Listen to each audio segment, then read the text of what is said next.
My name is Evelyn Carter, and at 58, I thought I had life all figured out. For 25 years, I was the head librarian at the Seattle Public Library's Central Branch, curating collections, organizing community events, and helping people find answers in the pages of books. My life revolved around knowledge, precision, and trust.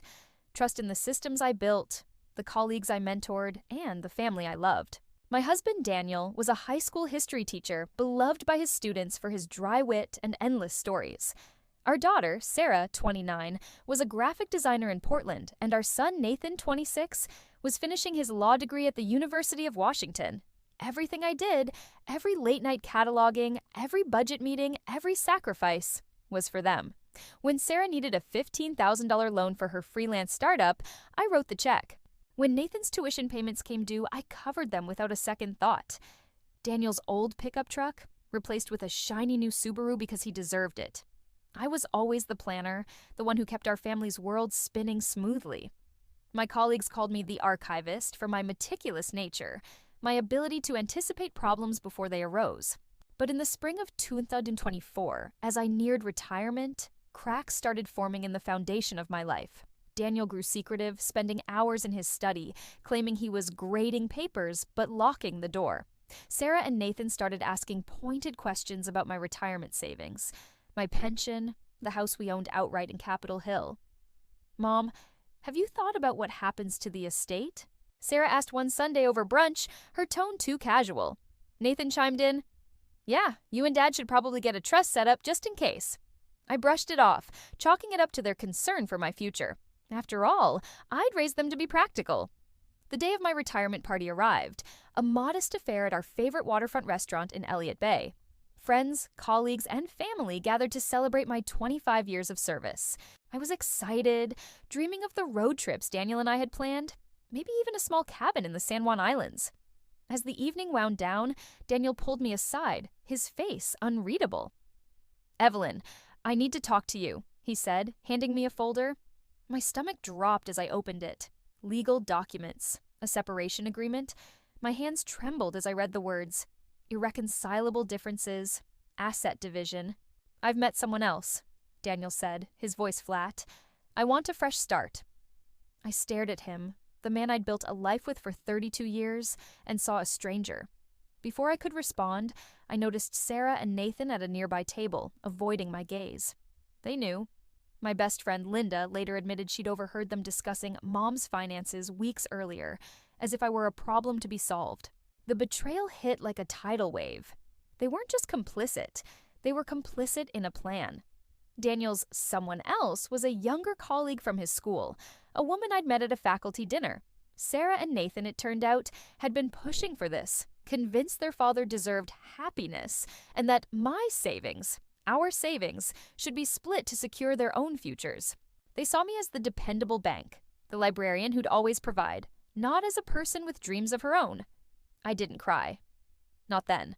Instead, I folded the papers and said, "I'll handle this." The restaurant buzzed around me, but I was already somewhere else, my mind racing like it did when I solved a budget crisis at the library. They thought I'd roll over, sign away half my life's work, and fade into the background. They didn't know Evelyn Carter, the woman who'd spent decades managing resources, outsmarting bureaucracy, and building contingency plans. The next week, I met with a lawyer, Diane, who was sharp as a tack. "Evelyn, your assets are substantial, but they're not liquid," she warned. "Daniel's pushing for the house and half your pension." I nodded, calm on the outside, but inside, I was rewriting the narrative. Over the years, I'd quietly diversified our savings. Mutual funds, a small real estate investment trust, even a few tech stocks I'd researched obsessively. Most were in my name alone, a precaution I'd taken after a friend's messy divorce. Daniel didn't know about them. Neither did the kids. I signed the separation papers, giving Daniel the house and a portion of our joint savings, as Washington law required. Sarah got a small trust I'd set up years ago, and Nathan received a fund for his future legal practice. They thought they'd won. They didn't know I'd kept the real wealth hidden, accounts in my maiden name, investments tied to a trust they'd never find. A month later, I left Seattle. Not a word to anyone. Word. I canceled my phone, deleted my email, and drove to a small town in Montana, a place called Whitefish, where I'd bought a fixer-upper cabin near Flathead Lake. It was 12 acres of quiet with no one to answer to but myself. In Whitefish, I started over. The cabin had no internet, so I set up a satellite connection and a laptop, tapping into my old skills. I began trading stocks again, focusing on green energy startups I'd studied for years. In Whitefish, life took on a rhythm I hadn't known in years. My day started with coffee on the cabin's porch, the sun glinting off Flathead Lake, and ended with hours of research into market trends. My investments grew steadily. $150,000 became $400,000 in a year, thanks to a well-timed bet on a solar energy startup that landed a government contract. I wasn't just surviving, I was thriving, building a future on my terms. Grace became my anchor. She'd show up with homemade scones, and we'd talk for hours about life's second chances. "You're like a phoenix, Evelyn," she said one evening, her eyes twinkling. "Burned down, but rising stronger." She wasn't wrong. At 59, I felt lighter, sharper, more myself than I'd been in decades.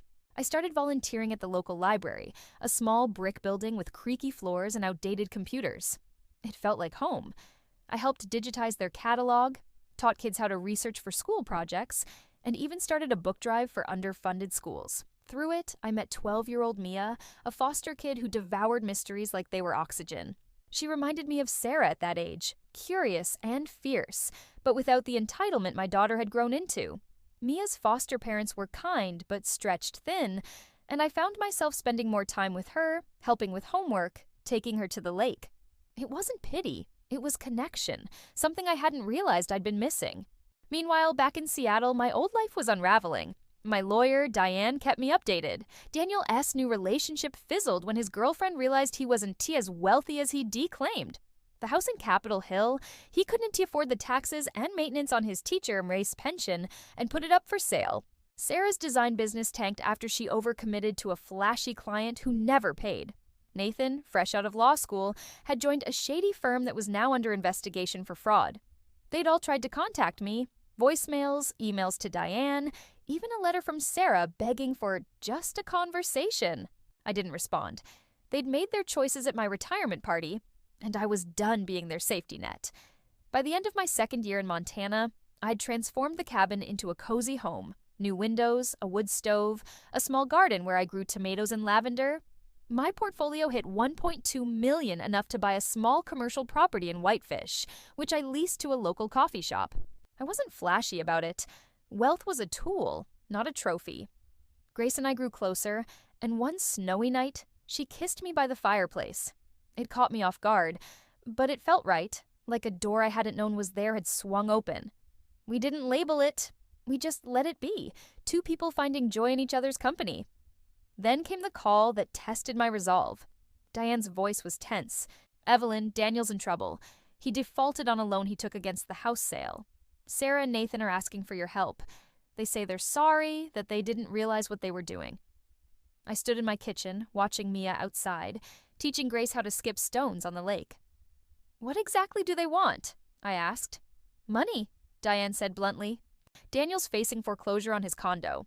Sarah's business is underwater. Nathan's firm collapsed, and he's got student loans he can't pay." I laughed, a sharp, hollow sound. They hadn't changed. They still saw me as a resource, not a person. I told Diane to draft a letter. It was short, deliberate, final. "Dear Daniel, Sarah, and Nathan. The Evelyn you knew stopped existing the day you chose greed over family. I've built a new life, one you have no part in. Your apologies come too late, and your problems are not my responsibility. Live with the consequences of your choices, as I have lived with mine. Evelyn Carter." I included a photo, me, Grace, and Mia, laughing on a hike in Glacier National Park. On the back I wrote, "Whitefish 2025, built on trust, not transactions." Diane sent the letters. The fallout was immediate. Daniel called her office daily, pleading for contact. Sarah wrote a 5-page email, a mix of apologies and accusations, claiming I'd abandoned them. Nathan sent a single line, "Mom, I get it now, but it hurts." I felt a pang reading that, but it wasn't regret. It was closure. They'd finally seen the cost of their betrayal, not in dollars, but in the loss of me. A year later, I adopted Mia officially.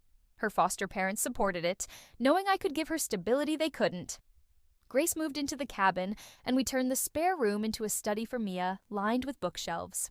My portfolio grew to $2 million, enough to fund Mia's college and support the library's expansion. I didn't to gloat over Daniel X's foreclosure or Sarah's bankruptcy filing or Nathan's move to a low-paying legal aid job. Their collapse wasn't my victory. My life was. Every morning, I woke to Grace's coffee and Mia's chatter about her latest book. We'd hike, cook, plan trips to places I'd only read about. Italy, Iceland, Japan. On my 61st birthday, Diane called with one last update. "They've stopped trying to find you," she said. "Daniel's in a small apartment now. Sarah's working as a barista. Nathan's rebuilding, slowly. They're surviving." I nodded, watching Mia and Grace decorate a cake in the kitchen. "Good," I said. "That's all I needed to know." The story is now finished. I'd built a life not just to survive, but to thrive. A life where love was earned, not assumed, and trust was a foundation, not a currency. Daniel, Sarah, and Nathan had taught me that family isn't a guarantee. It's a choice, made daily through loyalty and respect. I'd chosen mine, and they'd chosen theirs. The difference was, I chose better.